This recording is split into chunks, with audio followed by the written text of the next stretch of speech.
नमस्कार, आप देख रहे हैं लाइव सिटीज। मैं हूं आपके साथ मधु। बिहार में निजी और गैर सरकारी स्कूलों के लिए एक महत्वपूर्ण खबर सामने आ रही है। आपको बता दें कि अब जो निजी स्कूल हैं उनको मान्यता प्राप्त करने के लिए और ज़्यादा कड़े मानकों का पालन करना होगा। अगर आपके पास लाइब्रेरी नहीं होती है, आपके पास तय सीमा क्षेत्र नहीं होती है या फिर आपके पास खेल का मैदान नहीं होता है, तो अब आपको मान्यता प्राप्त नहीं होगी। बिहार में शिक्षा व्यवस्था को लेकर लगातार सख्ती और कानूनी तरीके से और सरकार की तरफ से नियम लागू किए जा रहे हैं। इसके पहले भी निजी स्कूलों के फीस को लेकर नियम लागू किए गए हैं, लेकिन अब मान्यता प्राप्त करने को लेकर भी नियम लागू किए जा रहे हैं। तो इस वीडियो में हम आपको बताएंगे कि आखिर जो निजी स्कूल हैं, जो गैर सरकारी स्कूल हैं, उनको मान्यता प्राप्त करने के लिए किन किन मानकों का पालन करना होगा, और अगर कोई निजी स्कूल इन मानकों का पालन नहीं करते हैं तो उन पर क्या कार्रवाई की जाएगी। आप देखते रहें हमारा ये स्पेशल रिपोर्ट। अगर हम आपको बता दें तो राज्य सरकार और बिहार विद्यालय परीक्षा समिति ने शिक्षा की गुणवत्ता सुधारने और छात्रों को बेहतर शैक्षणिक वातावरण उपलब्ध कराने के उद्देश्य से बिहार विद्यालय परीक्षा समिति संबद्धता संशोधन नियमावली 2026 लागू कर दी है। 16 जून 2026 को जारी बिहार बजट की अधिसूचना के तहत माध्यमिक और उच्च माध्यमिक विद्यालयों के लिए भूमि, भवन, खेल मैदान और अन्य बुनियादी सुविधाओं से जुड़े नए मानक तय किए गए हैं।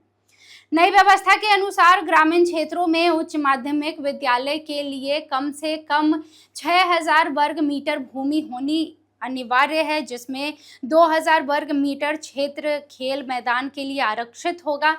विद्यालय परिसर की 4 दीवारी भी आवश्यक होगी। वहीं पटना नगर क्षेत्र में स्कूलों के लिए न्यूनतम 3200 वर्ग मीटर तथा अन्य शहरी क्षेत्रों में 4000 वर्ग मीटर भूमि की शर्त रखी गई है। तो आप देख सकते हैं कि अगर आप एक निजी विद्यालय हैं और आपके पास 2000 वर्ग मीटर की खेल का मैदान नहीं है, आपके स्कूल में अगर बाउंड्री नहीं है, तो अब आपको मान्यता प्राप्त नहीं होगी।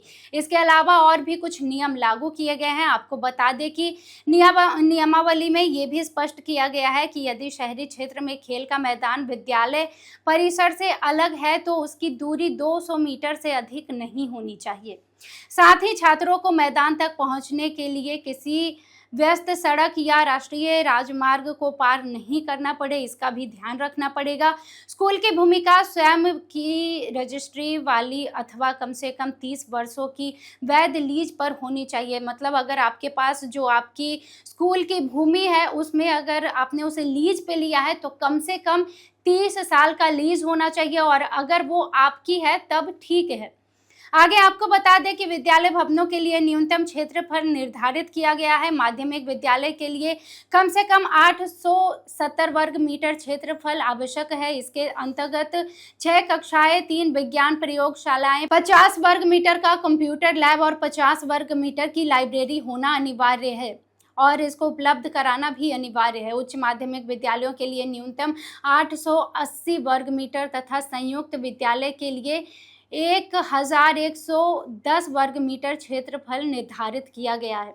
आपको बता दें कि नई नियमावली के तहत संबद्धता के लिए आवेदन करने वाले विद्यालयों को 15,000 रुपए का निरीक्षण शुल्क ऑनलाइन जमा करना होगा। यह राशि किसी भी स्थिति में वापस नहीं की जाएगी। मतलब अगर आगे चलकर आपके मानक पर आप खरा नहीं उतरते हैं तो भी आपकी ये राशि आपको वापस नहीं की जाएगी। इन बातों का ध्यान रखना होगा, और सभी मानकों को पूरा करने के बाद विद्यालय को प्रारंभिक तौर पर 5 वर्षों के लिए अस्थायी संबद्धता प्रदान की जाएगी, जिसके बाद समीक्षा के आधार पर नवीनीकरण किया जाएगा। यानी अगर आप शुरुआत में मान्यता प्राप्त कर भी लेते हैं तो 5 सालों को आपको टेम्पररी मान्यता दी जाएगी, निरीक्षण किया जाएगा, उसके बाद आपको परमानेंट एफिलिएशन मिलेगा। इसके साथ ही अगर हम आपको बता दें कि अगर आप नियमों का पालन नहीं करते हैं तब आप पर क्या कार्रवाई की जा सकती है। नियमों के उल्लंघन पर कड़ी कार्रवाई का भी प्रावधान बताया गया है। यदि कोई विद्यालय वित्तीय अनियमितता, फर्जी नामांकन, सामाजिक वमनैस और फैलाने या अन्य गंभीर नियम उल्लंघन का दोषी पाया जाता है तो बिहार विद्यालय परीक्षा समिति उसकी मान्यता निलंबित कर सकते हैं या फिर समाप्त भी कर सकते हैं।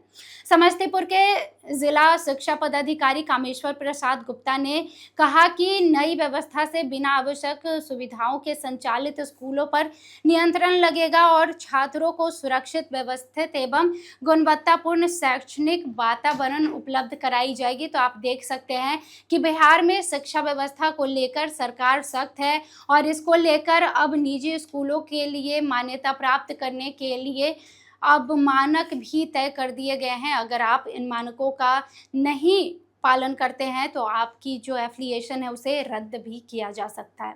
आप इस पूरे मामले पर और आपको ये वीडियो कैसी लगी आप मुझे कमेंट सेक्शन में ज़रूर बताएं और भी खबरों के लिए देखते रहें लाइव सिटीज़। बहुत धन्यवाद।